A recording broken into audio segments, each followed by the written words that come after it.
Assalamualaikum warahmatullahi wabarakatuh. Alhamdulillahilladzi a'azzana bil Islam wa akramana bil iman wa wahhadana bil aqidati sahihah. Asyhadu an la ilaha illallah wa anna Muhammad Rasulullah khairul bariyah wa ala alihi wa ashabihi wa atba'i wa manil ladina yatamassakuna bil mabadi ad-diniyah as-samiyah. Qala Allah ta'ala fi kitabihil karim, a'udzu billahi minasy syaithanir rajim.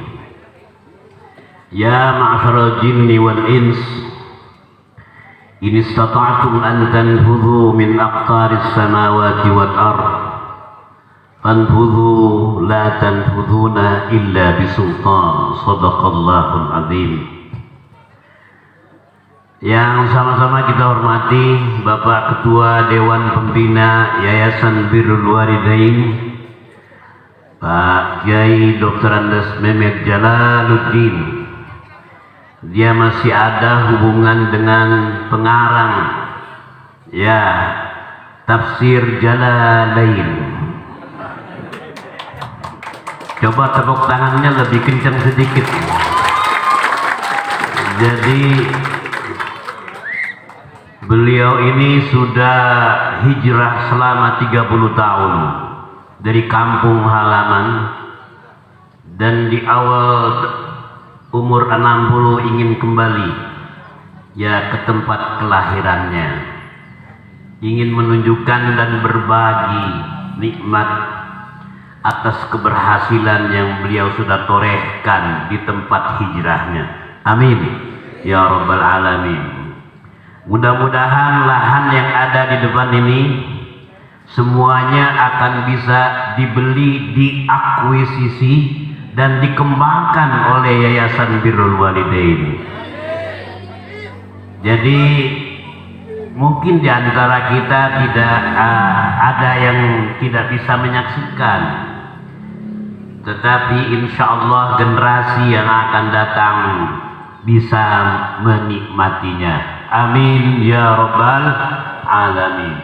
Siapa tahu, kita doakan nanti Birrul Walidain memiliki menara yang tinggi di sini.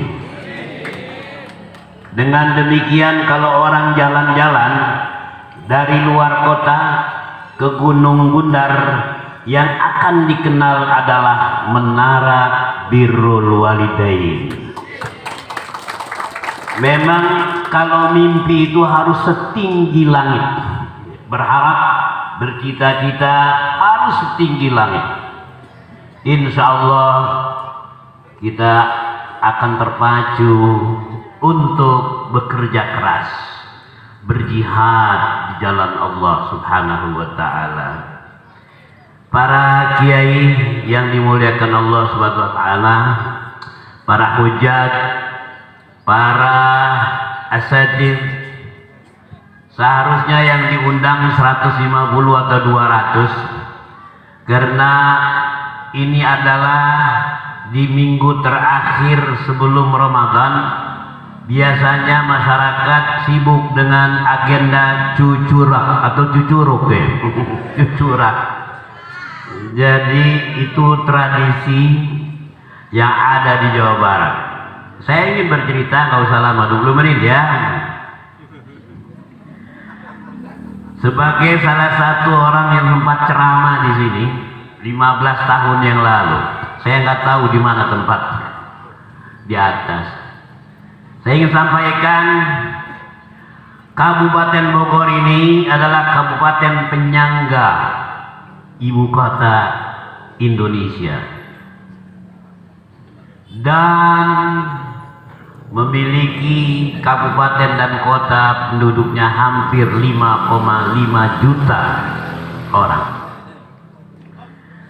Tinggal di Kabupaten Bogor banyak tokoh dari tingkat nasional, regional, dan internasional. Maka tidak aneh kalau para pemilik modal mereka berbondong-bondong untuk menguasai lahan di Kabupaten Bogor. Betul? Penduduk asli yang dulu punya sawah, punya ladang, punya lahan, mereka menjualnya dengan harga yang menurut mereka mahal. Tetapi menurut para pendatang itu sangat murah. Jadi mudah-mudahan saudara-saudara kita yang punya lahan di pinggir jalan ini jangan menjualnya ke orang asing. Apa yang terjadi di Kabupaten Cianjur, kota Cianjur. Cianjur itu memiliki geotermal terbesar kedua di atas permukaan bumi ini. Ada orang Cianjur? Geotermal. Geotermal itu adalah panas bumi yang bisa membangkitkan, dikumpulkan jadi listrik. Di mana adanya? Setelah Amerika adalah nomor 2, Cianjur. Tapi yang terjadi sekarang, orang punya uang dari mancanegara pergi ke Cianjur membeli lahan di sana dengan harga bisamanin baksin dolahima ma'dudah. Nah, ini bahasa Al-Quran.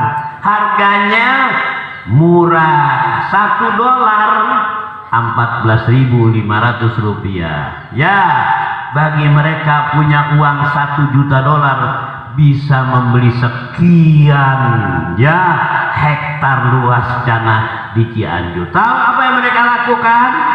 Mereka pakai mata-mata, satelit mata-mata. Ya, di sana satelit itu bisa mengetahui kandungan dan sumber daya alam yang terkandung di dalam tanah itu. Alhamdulillah. Jangan-jangan di Gunung Bundar sudah banyak investor ya. Ya, hati-hati, ada Chevron. Hati-hati, kalau bisa kita pertahankan. Jangan sampai tanahnya dijual dengan harga murah. Insya Allah. Yang ketiga, saya di Majelis Ulama Indonesia udah 20 tahun. Dari ketua Komisi Luar Negeri, ketua MUI bidang kerjasama internasional dan hubungan luar negeri, sampai wakil ketua umum MUI pusat, dan sekarang wakil ketua Dewan Pertimbangan Majelis Ulama Indonesia Pusat. Di Muhammadiyah sana sudah 25 tahun dan sekarang ketua yang membidangi hubungan luar negeri dan kerjasama internasional. Jadi kalau saya pergi itu nggak pernah bayar tiket. Jadi tiketnya dikasih, fasilitas ya untuk istirahat juga dikasih. Sabtu yang lalu, sejak Kamis, kami kedatangan seorang menteri agama dan urusan ya keislaman, haji dan al-irsyad. Beliau adalah orang dekat dengan Raja Salman. Raja Salman punya anak, namanya siapa? Muhammad bin Salman, MBS atau MBS. Amir Emirat punya anak, namanya siapa? Muhammad bin Zaid, disingkat menjadi MBZ. Ini biasanya wartawan yang tahu nih. Ya, kalau wartawan nggak tahu, nah itu namanya bukan wartawan yang ideal. Ya Pak Asep. Jadi ada Di Indonesia sekarang ada jalan tol namanya apa? Namanya jalan tol MBZ atau MBZ. Apa itu? Muhammad bin Zaid. Ya, Muhammad bin Zaid siapa itu? Putra mahkota Emirat. Emirat ibu kota mana? Ibunya apa? Dubai. Kemudian yang terbesar diikuti dengan Abu Dhabi. Saya yakin Bapak Ibu yang umroh sempat ke Dubai. Ada apa di Dubai? Ada pusat hiburan terbesar. Ada bangunan tertinggi di atas permukaan bumi. Mudah-mudahan nanti kita bisa jalan-jalan ke sana. Ya, itu naiknya bayar $45 Amerika dengan ketinggian hampir 1 kilometer. Itu dia hanya membutuhkan 5,6 menit saja. Bayangkan, ya, itu seperti kita berangan-angan menjadi astronot. Ya, astronot itu kan harus orang yang kesehatannya prima. Nah, jamaah sekalian, Bapak Ibu, para kuyaha, asatidz yang dimuliakan Allah Subhanahu wa taala. Ini kuyaha itu jamak daripada kiai, ya, ketua MUI Kecamatan, Kiai Hani Kuyaha. Jadi untuk asatidz dan untuk santri.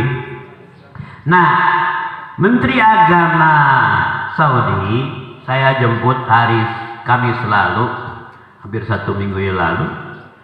Beliau datang ke Indonesia untuk melihat perkembangan Indonesia. Sebelumnya kami juga sudah ada pembicaraan dengan Menteri Luar Negeri Afghanistan, mendampingi Bapak Yusuf Kala, Ketua Dewan Masjid Indonesia. Kemudian setelah itu menerima kunjungan Menteri Luar Negeri dan juru bicara negara Qatar. Seorang ibu Menteri Luar Negerinya sama dengan Menteri Luar Negeri Indonesia. Nah, singkatnya, kira-kira Indonesia tahun ini apakah bisa mengirim jamaah hajinya?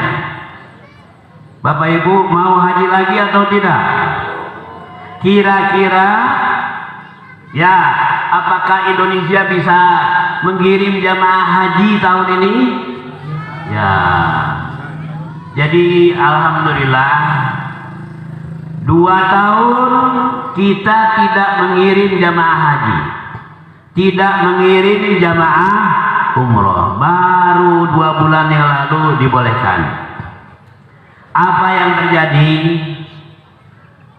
Masyarakat Saudi Arabia, para pemilik toko di seluruh Saudi, itu mereka nyaris rugi.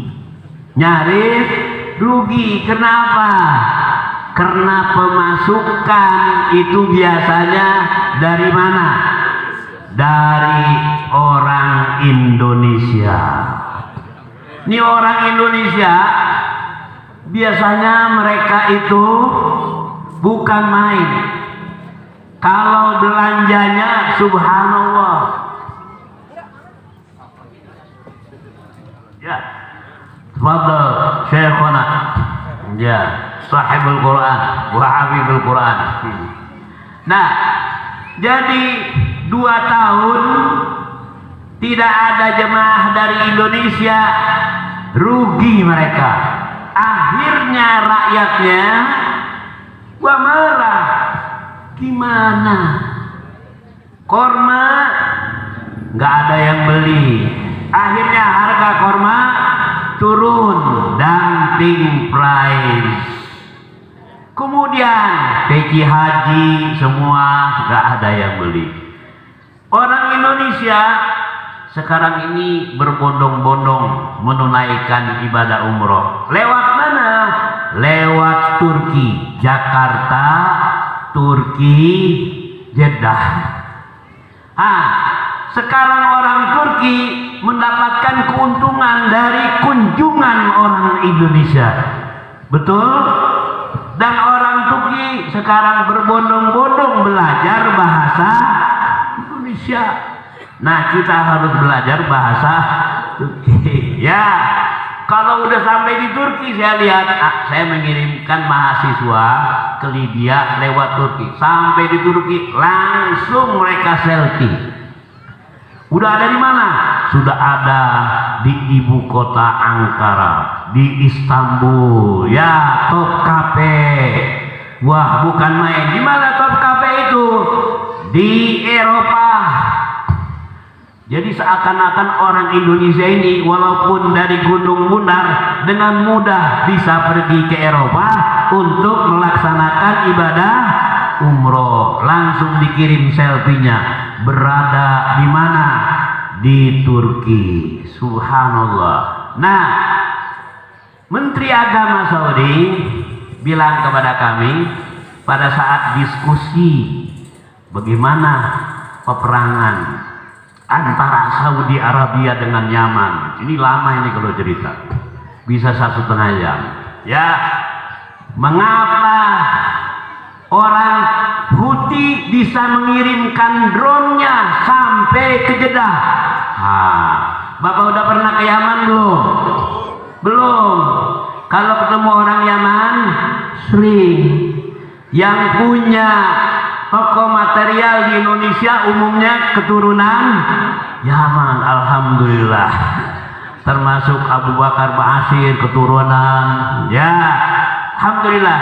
Nah, Bapak Ibu yang dimuliakan Allah Subhanahu wa taala, Saudi Arabia pada saat saya bertemu dengan Menteri Agama itu paginya dibom pakai drone.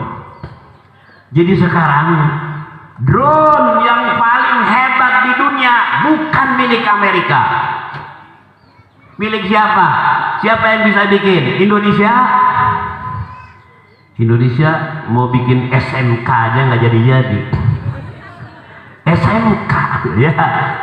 Drone sekarang di dunia dikuasai oleh Turki. Namanya drone Bayraktar Anchilis. Wah, hebat. Jadi kita kalau ingin 10 tahun ke depan Indonesia maju, kirim anak kita ke Turki belajar drone. Kata Allah, wa'iddu lahum mastata'tum min quwwah wa min ribatil khail turhibuna bihi aduwallah wa aduwakum. Tuh, apa itu? Turhibuna bihi aduwallah wa aduwakum. Kuwahnya itu apa? Rasulullah SAW mengatakan, ala annal quwwata hiya ramyu. 3 kali Nabi mengatakan, annal quwwah hiya ramyu. Apa itu ramyu? Melontar. Diterjemahkan oleh ahli di bidang aeronautika adalah apa? Robot. Diterjemahkan oleh ahli di bidang sains dan teknologi, itu adalah yang bisa mendorong, ya, apa namanya, teknologi dan penguasaan teknologi luar angkasa. Subhanallah. Jadi kita harus menguasai angkasa luar, harus menguasai apa yang kita kenal satelit luar angkasa. Kita punya HP, satelitnya dari mana? Beli atau nyewa? Nyewa. Sekarang Rusia, Cina, Amerika, Prancis, kemudian Iran sudah mulai, kemudian India sudah main di angkasa luar. Kalau terjadi perang dunia ketiga, yang pertama mereka hancurkan adalah satelit-satelit di luar angkasa. Dan habis semua komunikasi, internet off, gadget off, TV off, nggak ada. Ada nggak nama Indonesia sebagai pemilik paten punya ya teknologi yang sedemikian maju? Belum. Kita cuma mikirin kapan awal Ramadan masih ribut. Awal Ramadan kapan?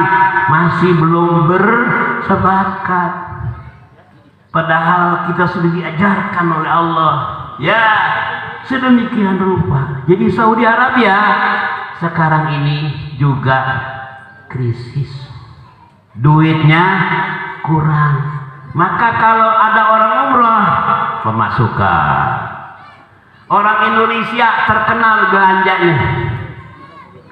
Wah, baru sampai langsung ya ganti pakaian umroh ya, selesai sudah mikirin pulang beli oleh-oleh. Padahal oleh-olehnya dibikin di Cianjur. Kita beli juga di sana. Ya. Itulah hebatnya orang Indonesia. Orang Turki senang sekali kalau ada orang Indonesia. Apa? Belanja terus. Walaupun pulang umroh mikirin bayar utang. Apalagi ada umroh bayar talangan. Ya, itu fatwa yang sudah dianulir gitu ya. Gak boleh umroh itu sunnah, bagaimana kok ya. Sedemikian rupa. Kembali ke umroh, haji. Maka kita diskusi dengan Menteri Agama Saudi. Yang pertama, yang mulia Bapak Menteri, kami minta kota Indonesia yang 2 tahun tidak dipakai dikasih. Oh, dicatat nanti. Sekarang adalah tahun ke-3. Kota setiap tahun berapa? 220 kali 3 berapa Pak? Kali 3 220.000 kali 3 berapa? 660. Waduh, kira-kira bisa nggak kita mengirim jamaah 660.000? Bisa nggak bagi? Bukan bisanya, di sononya itu ada kodokan nggak? Mau nggak tidur gelar tikar di sana seperti orang di Pakistan? Nggak, sakit. Kena masuk angin kita langsung. Orang Pakistan, orang India, orang Bangladesh udah biasa tidur berataskan, atapkan langit terbuka. Tapi kalau kita disuruh tidur, gimana kira-kira?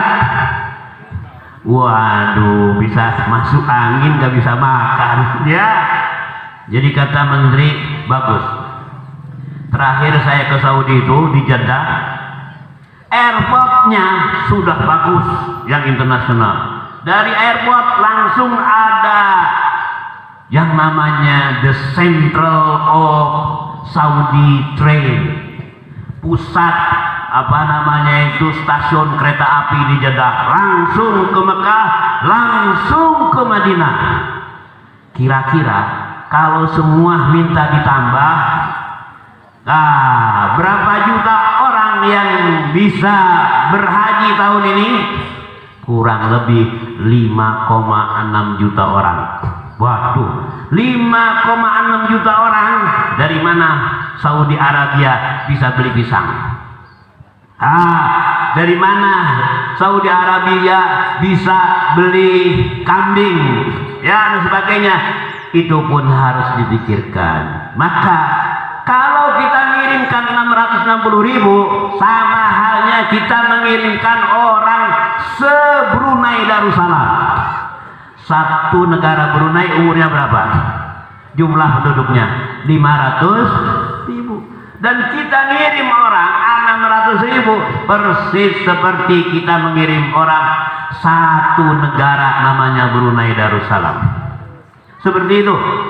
Nah, akhirnya kita nego bagaimana sahibul ma'ali al-agad wal hisqa al-maqbula min al-hujjaj al-andalusiyin. Kita bahas dulu, dan kami yang belum siap. Paling kami siap tahun 2030. Tahun 2030 berapa tahun lagi? 8 tahun lagi. Ya, Ustaz, tenang aja. Ini dari TV1 berdiri. Ya, ini belum haji kan? 8 tahun lagi insya Allah. Ya, 8 tahun lagi tidak ada kota. Sekarang kota kita 1% dari jumlah penduduk. Tahun 2030 mau berangkat haji tiap tahun silahkan. Ya, dengan syarat punya fulus, punya piti. Ya. Nah, kata Menteri Agama, kami sangat mengapresiasi jamaah haji Indonesia. Mudah-mudahan akhlaknya tidak berubah. Orang jamaah haji Indonesia sekarang, bukan main. Jamaah haji yang tidak pernah bertengkar, jamaah haji Indonesia. Walaupun datang di duluan nomor 1, tapi selalu menyuruh orang lain silahkan maju ke depan. Orang jamaah haji Indonesia maunya di belakang terus. Udah gitu jamaah haji Indonesia nggak mau berpisah dengan istrinya. Betul? Ada jamaah haji Indonesia dengan istri nggak mau berpisah. Takut diambil orang Arab gitu. Nah, insya Allah doakan semoga tahun ini kotanya 220.000 tambah 30.000 dari orang Indonesia yang ada di luar negeri menjadi 250.000. 250.000 kali 45 juta dan 70 juta, hitung berapa duit yang harus dikeluarkan itu, Pak. Bukan main. Per kepala orang Indonesia selama haji biasanya menghabiskan $1.100 Amerika untuk beli oleh-oleh. Wah, subhanallah. Maka Indonesia dikenal relatif kaya, ya, relatif hebat. Silakan Pak Dr. Fauzi, ya, Sutopo, ya, ini dengan Dr. Zahid. Bapak Ibu sekalian, insya Allah tahun ini hampir ada kesepakatan kurang lebih 250.000 orang. Ya, kepada yang ada di Gunung Bunder mudah-mudahan, kepada yang belum mendaftarkan namanya untuk haji, daftarkan segera. Tahun 2030 harganya lebih mahal karena pemerintah akan naikkan harga ONH. Harga sekarang 45 juta, sebelumnya 30 sampai 40 juta. Harga real naik haji 70 juta. Berapa juta? Pemerintah harus mensubsidi 30 juta.